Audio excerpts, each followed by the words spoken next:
Hi, everyone, and welcome back to the second section of the 14th module of the History of Christianity 2 course. In the previous section, we started to examine the period of intense upheaval and change with ongoing consequences we still experience today that we call the Sixties. As I mentioned, we'll cover this period of transition in 3 sections. In the last section, we looked at the background philosophical influences and events and movements that they caused in the 60s. And now in this module, we'll look at some social issues that represent the shift to an anti-God worldview and how these ideas were now addressed from these secular assumptions and presuppositions, and the result that came from that in each area of life where this change happened. And in the next section, we'll look at how the church responded to these revolutionary times. Because we started this era in the previous section, I'll just briefly remind you of the timeline. All these events happened in a relatively short period, but this was the tipping point of ideas and influences that had started centuries earlier and had been working up to this revolutionary period. And I'll briefly review the main worldview changes that fed into the changes of the 60s. It was partly the lingering result of modernist rationalism. By that, I mean the idolatry of human thinking independent of God, which took such a toll on the church and society in the prior centuries. But the 60s revolution was more a result of various forms of romanticism, as taught by people like Rousseau, Marx, Nietzsche, and the existentialists. This is the idolatry of feeling, which puts our own feelings and desires as the ultimate authority, independent of God and his revealed standards. And these influences took root among the counterculture, the protest culture, the popular embrace of Eastern religious influences and practices, and the peace and love movements. But these influences were not limited to the counterculture of the hippies.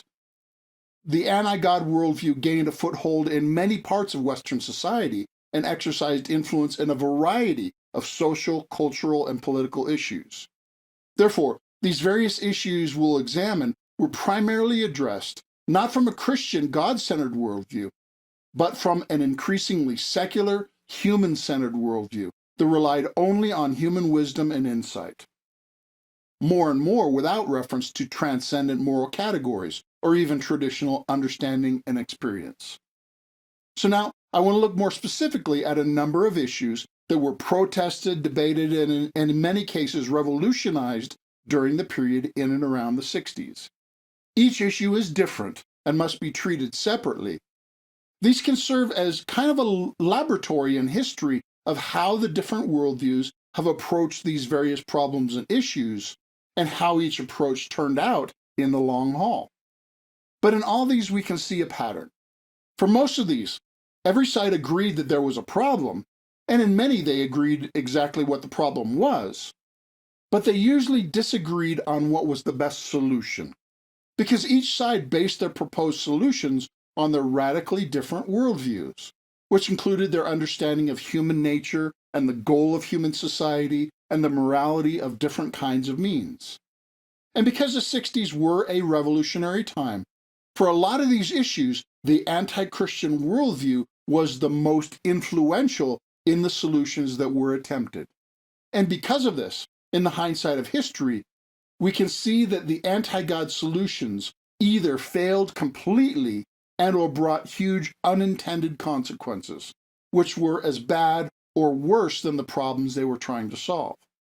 Like I said in the previous section, a bad root will produce a bad fruit. So we can examine this from history and learn some lessons if we're wise. We'll start with a revolution in economics and government, and this certainly does reflect differing philosophies of those things, which reflect different understandings of human nature. But we'll see the problem most clearly in the changes in the way that poverty was dealt with. Of course, poverty has existed throughout history. It's an ongoing problem and a complicated problem, but it's a problem Christians are called to address, and we've been given many biblical instructions how to do so, through charity and protection and opportunity for poor people to help themselves, and strategies and activities to help the poor were pervasive under the Christian worldview's influence. And compared to the rest of the world, the Christian societies historically have done well in caring for the poor. But because of the worldview revolution, different ways to address poverty were attempted in the 20th century. It started in the New Deal legislation during the Great Depression, but it grew in the 60s with what was called the War on Poverty, or the Great Society legislation. This approach was for big central government to take care of the poor through redistribution of money. Now, Christians should be all for voluntary giving of money to help the poor, but we should also be against using government compulsion to take money from one person to give to another, because the biblical term for that is theft. But the government took it upon itself to take care of people through a welfare state. Now, there are some huge problems with that solution, which include the loss of liberty to a growing central state with its hands in more and more parts of life, and it removed accountability from people to take care of themselves and their family and their immediate community. It failed to treat people as individuals with a variety of different reasons for their poverty. It became a one-size-fits-all solution that reduced people to statistics, and it failed to address their heart and their individual situations. And it removed initiative from people to work to supply for themselves. As Proverbs says, a worker's appetite works for him, his hunger drives him on. But government welfare takes away that initiative and responsibility. And therefore, it takes away people's dignity by turning them into idle dependents. And it saps the economy by subsidizing non-productive people and punishing productive ones. And finally, the biggest problem is that this approach, it doesn't fix poverty. Poverty rates were actually falling fast before the welfare state, and the rates leveled off and even grew afterward. After decades of public welfare programs, there's more poverty than ever, with many people permanently stuck in a cycle of dependency. It didn't fix the problem and even made it worse. Again, because it did not understand human nature and it did not address the heart of people as individuals. Because the best solution for poverty is always a job, an opportunity to get out of poverty. And society's best approach is to provide those opportunities, often simply by getting out of the way. However, the alternative worldviews chose to go the way of handouts rather than providing a hand up. And it brought about unintended consequences, such as ballooning unsustainable government budgets and debt to pay for those programs, and a pervasive attitude of entitlement. People now expect and even demand that the government take care of them. And this permanent dependent underclass causes a cycle of idleness and dysfunction and crime, etc., because of the hopelessness and lack of dignity by being stuck in dependence. And one glaring example of this is that welfare pays more for a child without a father in the home than if the father is present. And as a result, there was an explosion in the number of children without fathers in their lives, which has clearly been shown to increase the likelihood of failure in school, crime, gang activity, drug use, and many other social problems. And not only that, it grew an entire industry of welfare cheats and charity pimps who get elected by giving away other people's money. Now, to be clear, I am not at all saying that helping the poor is bad, or that everything that happened was bad, or that all these people were evil. Some of this was done with the very best of intentions. But I am saying that to whatever extent this was done from an anti-Christian worldview, it turned out bad and brought bad consequences. And the bad consequences that happened because it was done from an anti-God worldview, because they misunderstood human nature in their rejection of God. What may have been intended for good turned out really bad because God was left out of it. And something similar happened with the civil rights movement. The problem originated with slavery and the importing of thousands of people from Africa. Now, so that we don't misunderstand the civil rights movements, it's important to understand some background and to ask the compared to what question. The kidnapping of people and selling them into slavery was wrong, absolutely. And buying slaves and forcing them to work against their will, was wrong. And those who justified it on ethnic grounds, they were wrong. And those who continued to think that some ethnic groups were inherently inferior and treat them as less than human were also very wrong. However, slavery was not exclusive to North America. Slavery has been a part of fallen humanity as far back as history records. European Christians did not invent slavery. Rather, they largely ended it, at great cost. And in North America, many were opposed to slavery from the start. The slaves did not free themselves, but were freed by those who were not slaves. But even after being freed, the former slaves and their descendants were not always treated as equal citizens. The hatred and prejudice still continued. Now, technically, the former slaves were supposed to be equal under the law. But in many places, sinful people found ways to treat minorities as second-class citizens. In one sense, the problem is simply good versus evil. Again, the problem was not environment, the problem was sin. And the ideas of ethnic superiority and inferiority, that did not come from Christ, that came from Darwin. But in another sense, it is complicated, because things were different in different times in different places.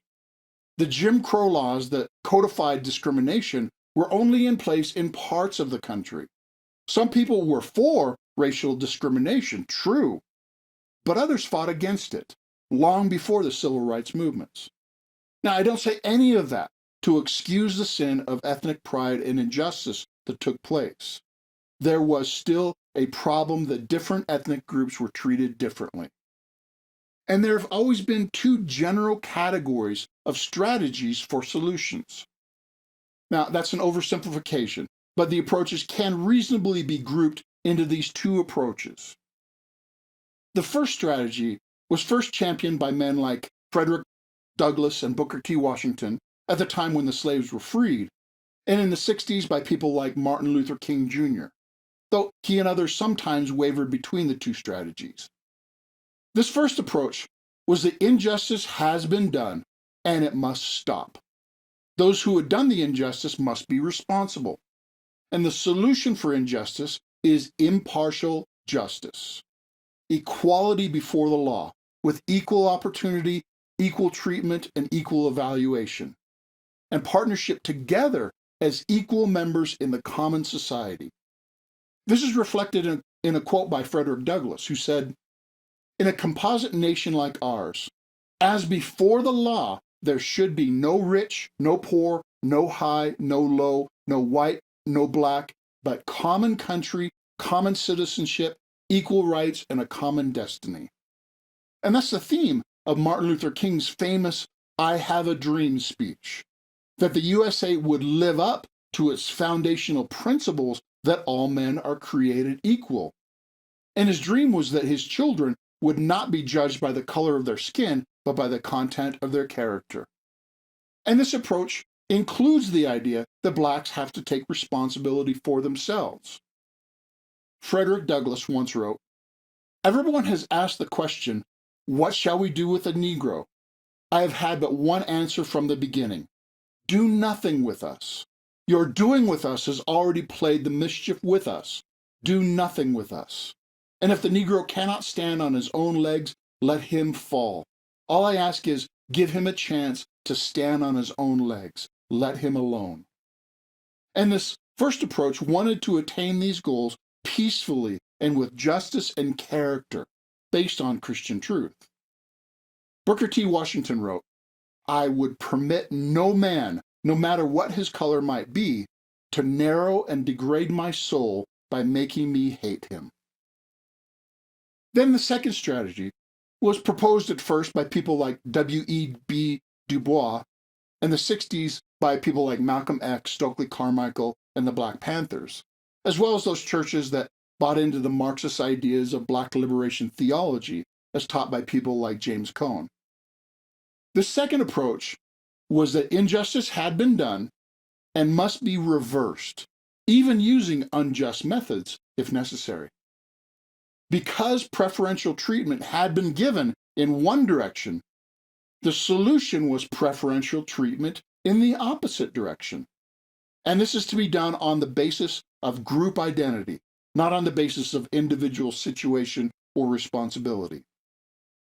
Now, some expressions of this attitude basically said that whites are responsible to fix the problems of blacks. But others basically said that whites were the problem and blacks need either to separate from whites or to take the power away from whites and use it to reverse the situation.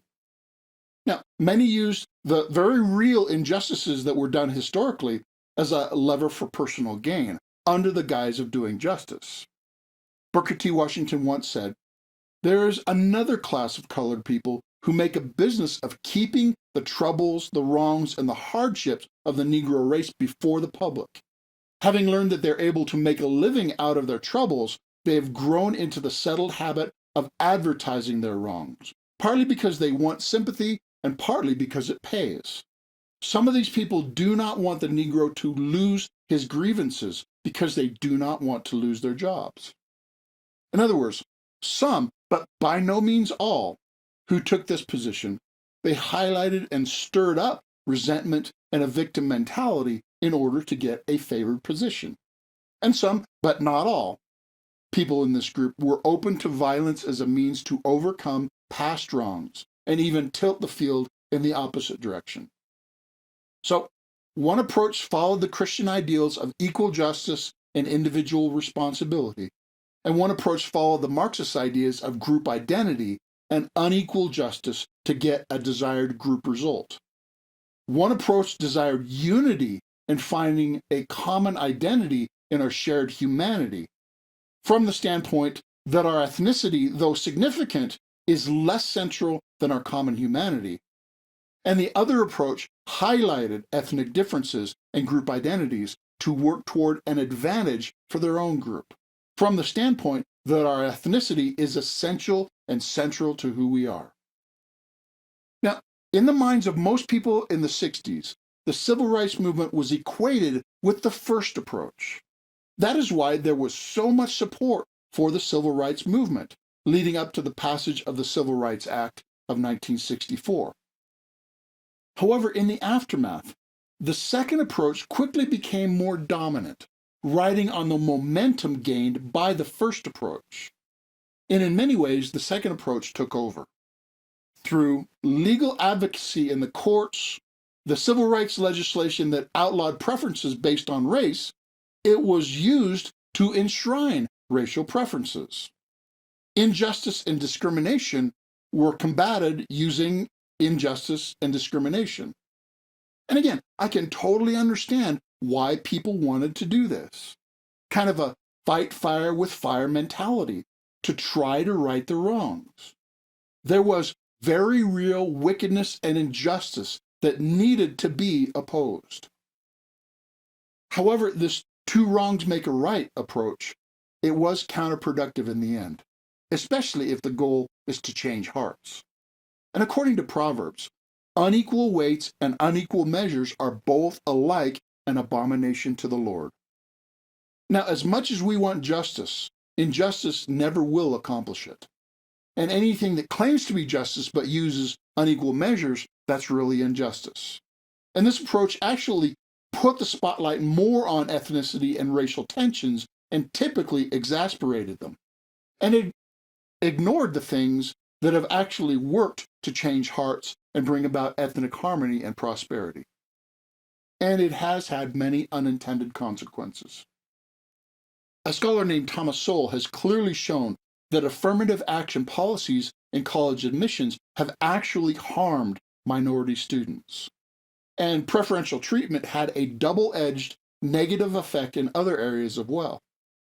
On the one hand, it put qualified people under suspicion that they were hired only as a token minority, even though they were qualified.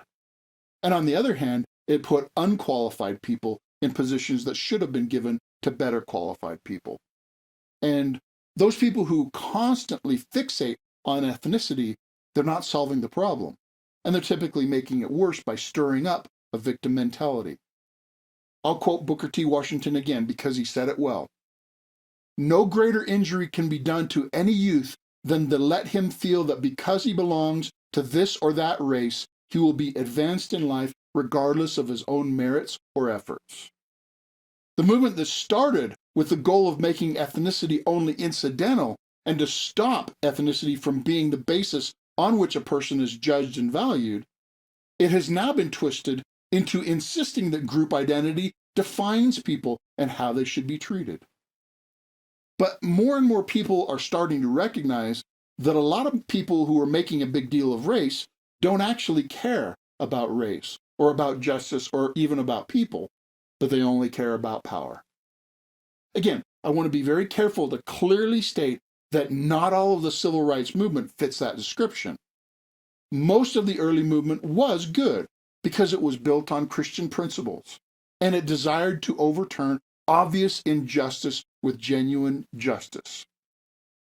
But I also need to point out that even though much was good, that doesn't make it all good. And to whatever extent people in the civil rights movement got their underlying approach and motivation from anti-God philosophies, they almost always do more harm than good.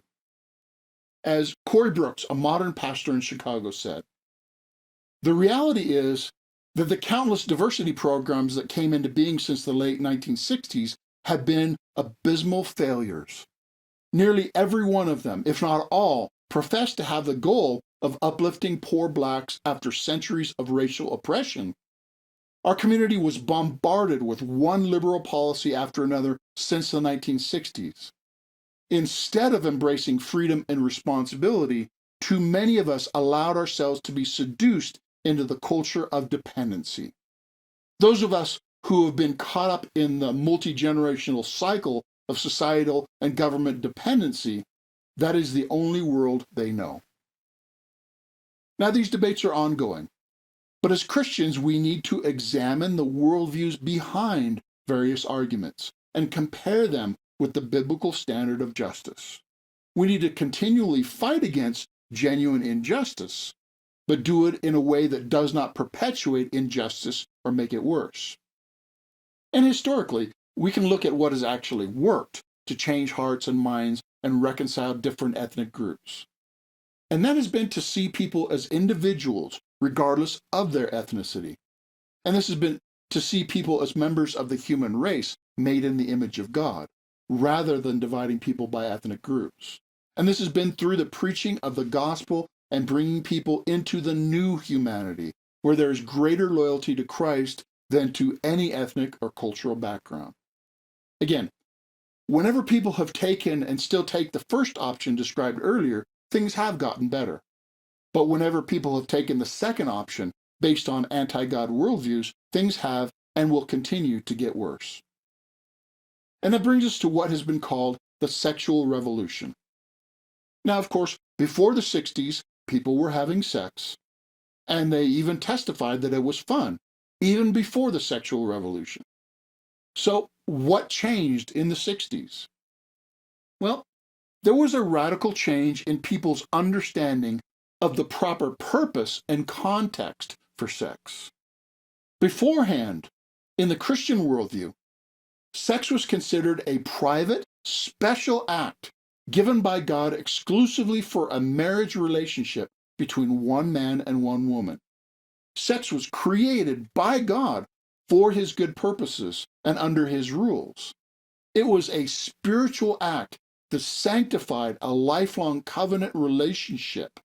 It brought two people even closer together in mutual giving and receiving of pleasure and participating in the creation of new life. But in the anti-Christian worldview, sex is only for personal pleasure, and anyone or anything was used to pursue that goal. Anything goes, separate from any commitment to the other person, unhindered by God or society's rules or traditions. And that lived out the creed of romanticism: if it feels good, do it, without thinking about the morality or the consequences. Now, speaking of consequences, some of the driving forces actually in the sexual revolution was the limiting or denying of the consequences of the sex act outside of God's given parameters. In 1960, the FDA approved the first birth control pill. So for the first time in history, the risk of pregnancy was taken out of the equation. And later in 1973, abortion was legalized as another way to escape the natural effects of sex. But that revolution had been brewing for some time. Divorce had been losing its social stigma. Playboy magazine began publishing in 1953, which not only put pornography in the mainstream, making it widely available, but it also actively promoted a hedonistic philosophy of sex for pleasure without reference to social or moral limits. And the same ideas were promoted in popular culture, in music, movies, and literature. And so, the idea of selfish sexual gratification spread throughout a generation, and sexual immorality became the norm. And homosexuality and sex with multiple partners became accepted in the mainstream. And everyone lived happily ever after. Well, not quite. Because no matter how much you deny it, human nature does not change, and God's holiness does not change. God's instructions are always for our good, and we defy them to our peril. The 60s culture of free love and sex without commitment, it seemed like a dream come true for many, but before long the nightmare kicked in. God had always said that divorce is bad, but it took a while for society to figure out how destructive divorce has been. Harmful for both of the people divorced, but especially harmful for any children in the divorcing family. And history's proven that the players and the sluts, they usually end up lonely and miserable in the end, often with no children to take care of them in their old age because they were killed in the womb. And God and God's people long ago warned against the horrendous effect of pornography. And yet only recently has our society begun to acknowledge how damaging this has been to individuals and to society as a whole. And yet our culture still celebrates and pushes pornography in the mainstream. We still celebrate sex solely as pleasure and use it to sell everything, while we also bemoan the rampant damage of various venereal diseases and rape and sexual violence. But what exactly did we expect? And we continue to push for acceptance of homosexuality, even to the point of punishing people who won't go along with the celebration of, quote, pride. But the medical, psychological, and emotional damage of that kind of lifestyle is statistically undeniable. And those things have been known for a long time. And those consequences have not changed even after that lifestyle has gained widespread public acceptance. Now, to be clear, I am not saying that STDs or AIDS are a punishment sent from God to punish people for sexual sin, because I don't know. But neither am I saying that they're not discipline from God, again, because I don't know. All sin has its built-in consequences, as well as those that might be given by God's special providence. Every sin will be punished one way or another, and we ignore this to our peril. But now, the push for acceptance has changed into the push for transsexualism and pedophilia and incest with no sign of any limit to the perversion. Because in the anti-God worldview, there is no limit, regardless of the consequences, because pleasure is a God, and any price is worth paying to serve that God. Carl Trueman said it well. He wrote, "Chastity and responsibility are concepts that assume a moral framework for sex, the very thing our culture has now spent many decades repudiating. There is a real but simple lesson here for Western culture. While there's a cure for STDs, there is no cure for stupidity. The sexual revolution is one of the most obviously failed experiments ever attempted in human history, and yet, rather than reject it, society keeps forging ahead. All the evidence of its failure, the urban scourge of single parenthood, the elaborate menu of diseases, the rates of abortion, the falling birth rates, the objectification and exploitation of women, is regarded as a bug of the system, a set of technical problems to be addressed with technical solutions. To point out that certain patterns of sexual behavior greatly increase the chance of catching STDs, or that a life of promiscuity might be setting the stage for twilight years of loneliness, is to be judgmental or self-righteous. The problems with the sexual revolution are embarrassingly obvious. A philosophy of sex that views it as recreational and focused on personal satisfaction tilts inevitably towards seeing the other person as an object to be used. That is why sexual liberation has not proved the gateway to a feminist utopia, but has instead favored men. It has also further downgraded children to those who interfere with self-fulfillment. Human bodies do not do well when we use them in any way we wish, especially in the sexual realm. Active gay men are 17 times more likely to develop anal cancer than their heterosexual counterparts. Even the government acknowledges that, though it is strangely coy about offering the obvious advice. It is hard to imagine the government blithely reporting that statistic relative to any other human activity without also strongly advising people to desist from the problematic behavior.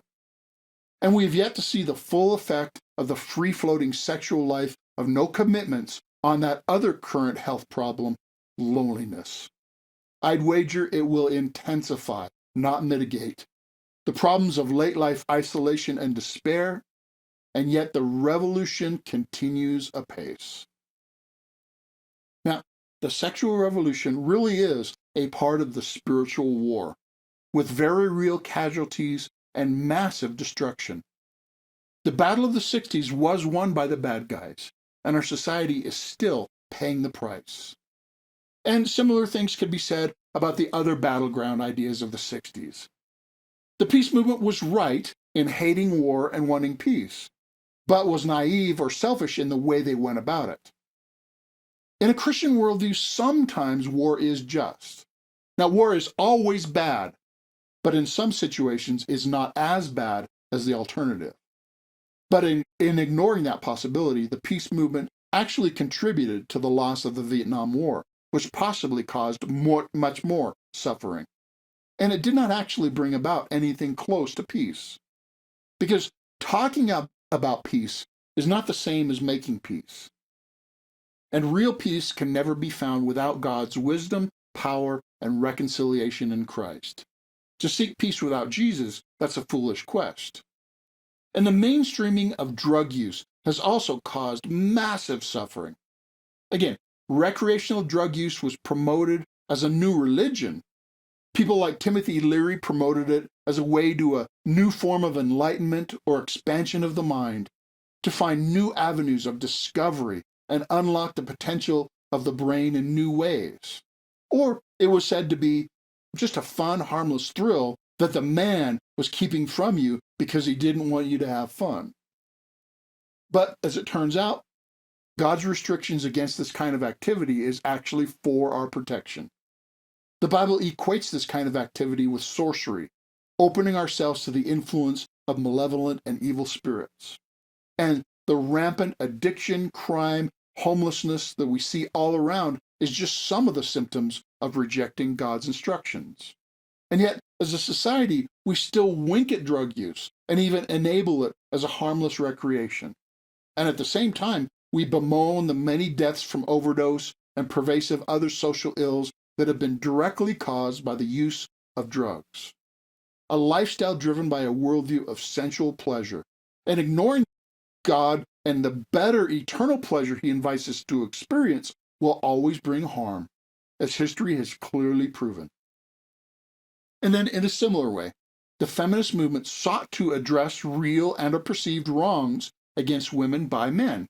Some of it was good, driven by Christian ideas. But this movement also was taken over by anti-God worldviews, and that brought conflict between the sexes instead of bringing them together into unity. By insisting that women could do everything men can do, the feminist movement ended up erasing the wonderful creational distinctions between men and women. And this, along with the sexual revolution, has destroyed the nuclear family, which caused so many social problems. And actually also sowed the seeds that are now erasing women from women's sports and women's spaces. A biblical view of men and women, created different for different purposes, has always been and always will be the best way to live.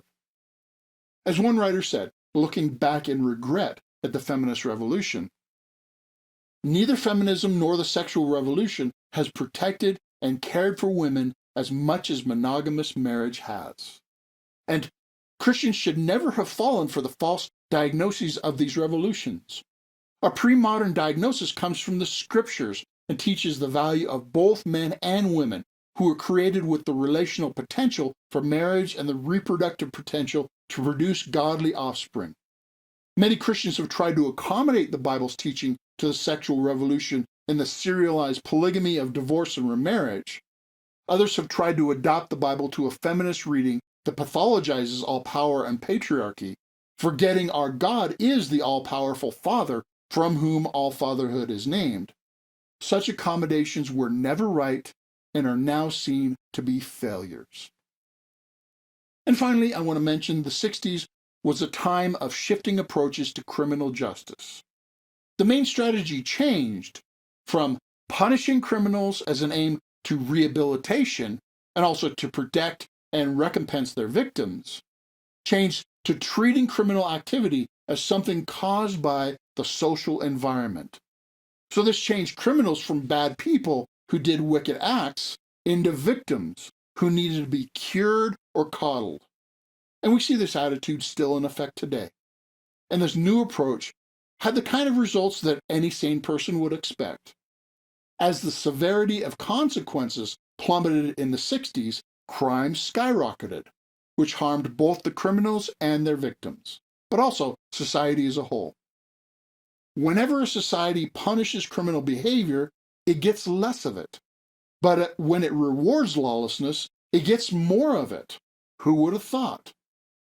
Now, of course, there were plenty of problems with criminal justice before the 60s. But the cure is a more faithful implementation of biblical justice, instead of substituting a theory based on anti-God romanticism and expecting that to work, and denying the obvious failure when it doesn't. Now, that's just a survey of some of the many issues where the society changed in the 60s. As I've said, the real issue is the underlying difference between two opposite worldviews, and that worked out into the different approaches to freedom, justice, and authority in many different issues.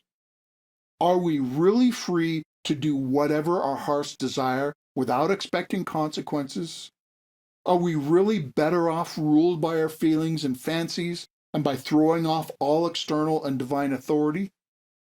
Or do we find true freedom in submission to God and His wise, life-giving, and soul-protecting guidelines?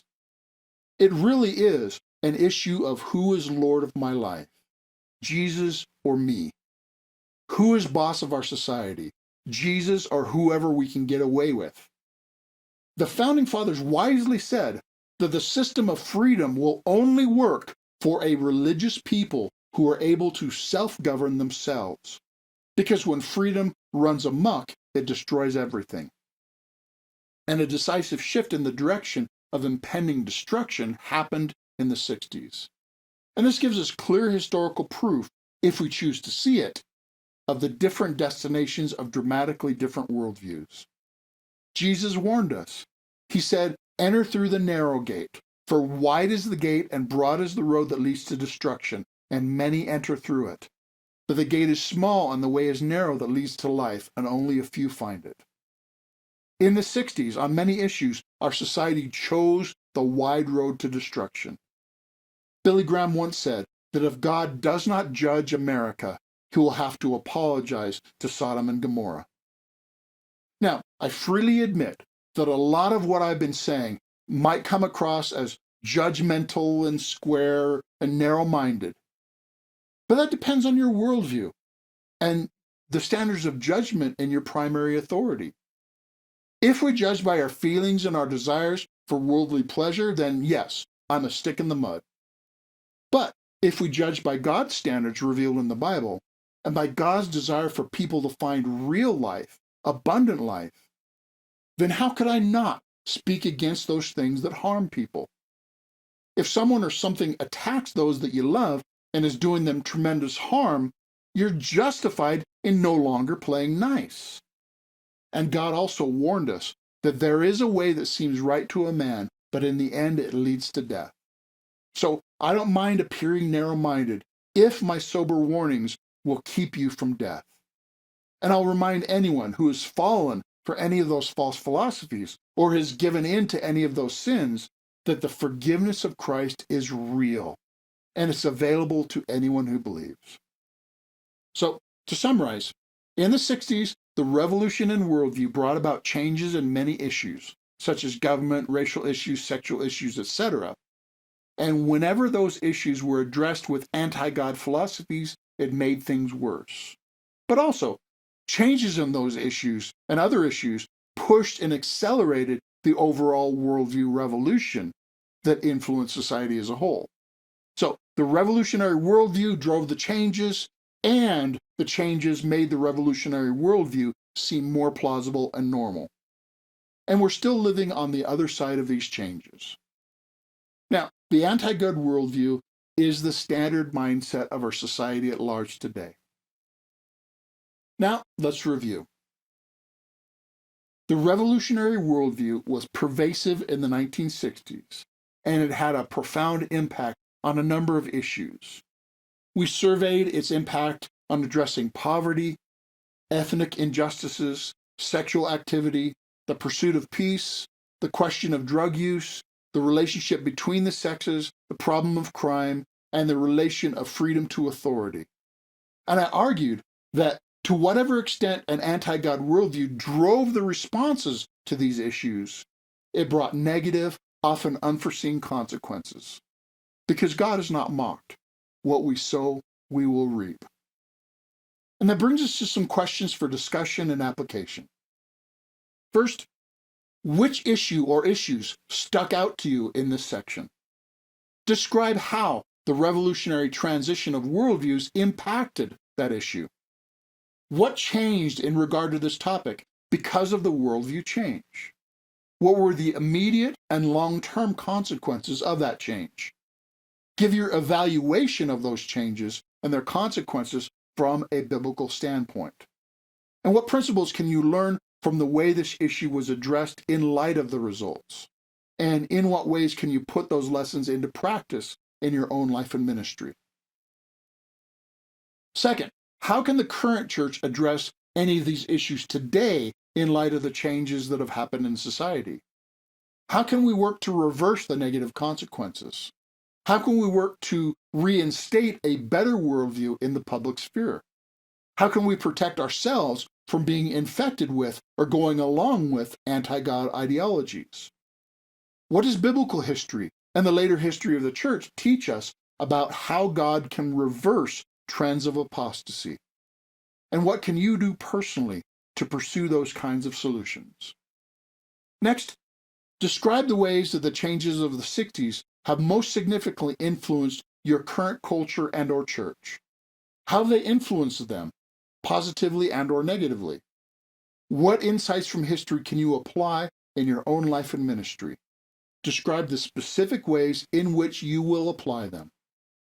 And finally, what else did you learn, and how do you intend to put this insight into practice? All right, now's the time where we will pause for discussion. Take whatever time you need to work through, discuss, and apply what you've learned from this portion of history. And then when you come back, we'll look at some guiding principles. So, pause the video now.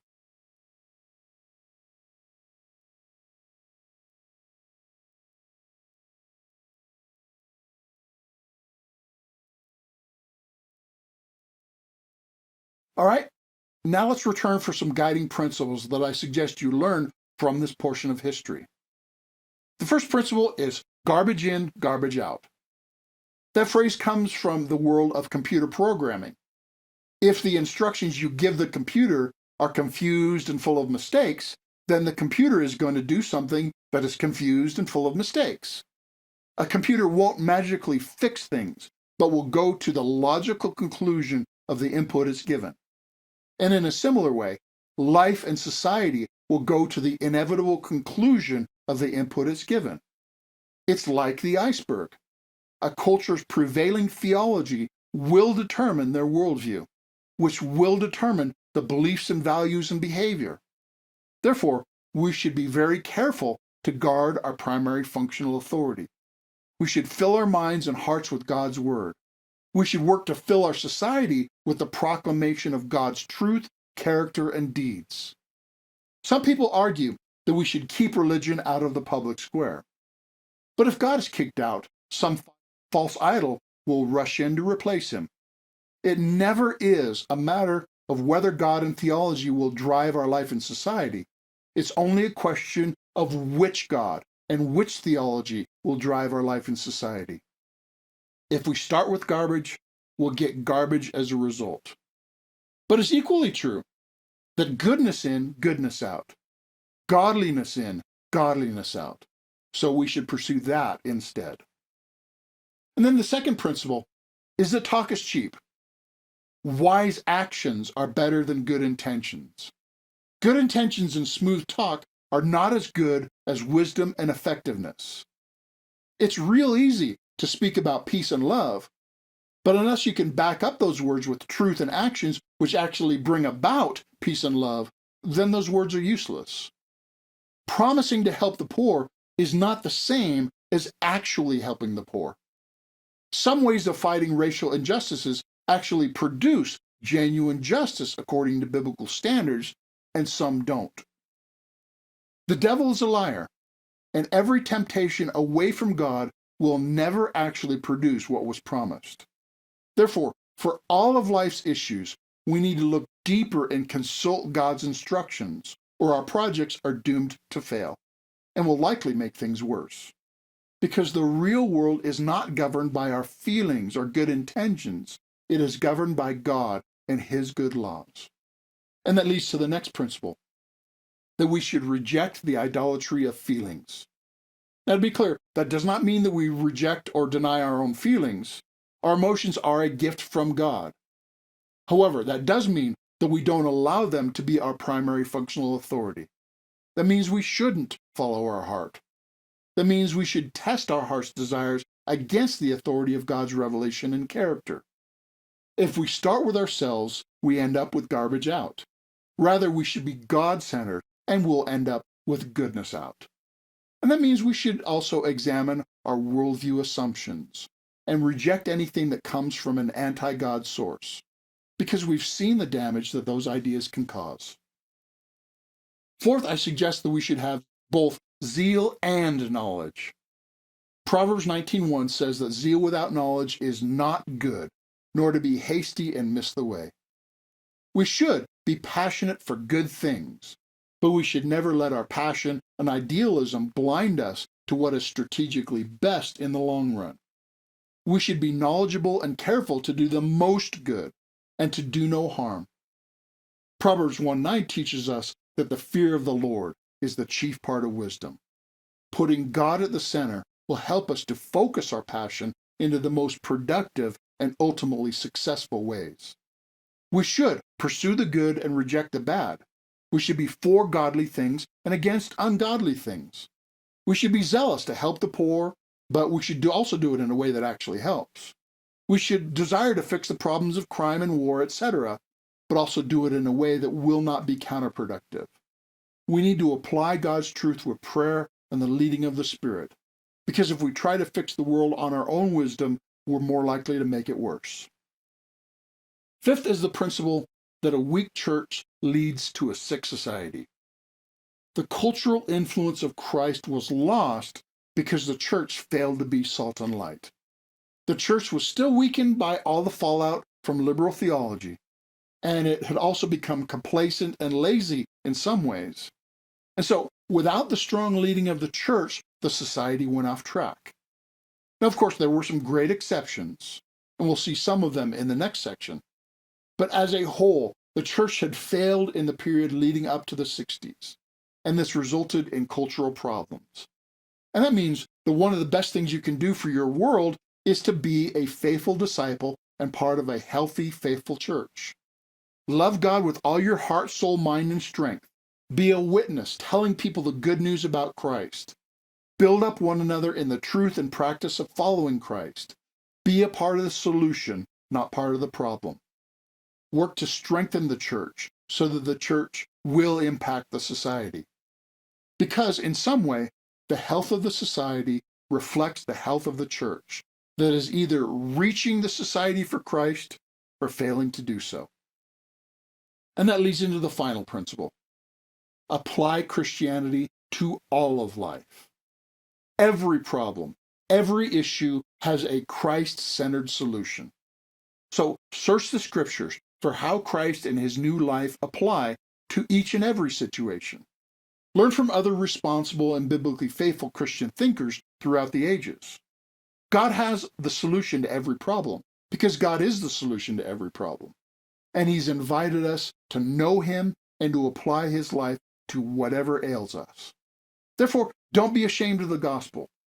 Don't be timid to tell a dying world that the solution to crime and homelessness and prejudice and war is ultimately Jesus Christ. And warn whoever will listen that without Christ, it will only get worse. Sex, drugs, and rock and roll will never make you satisfied and might possibly wreck your life, but Jesus will give new life. And don't just tell people these things. Show them by living out the reality in your own situation. Don't be conformed to this world, but be transformed by the renewing of your mind and apply the Christian worldview to absolutely everything. All right, there's so much more that we could have said about any of these issues, but hopefully this brief survey has helped you to get a handle on some of these ideas and hopefully warned you against some things that have been tried and proved to be disastrous.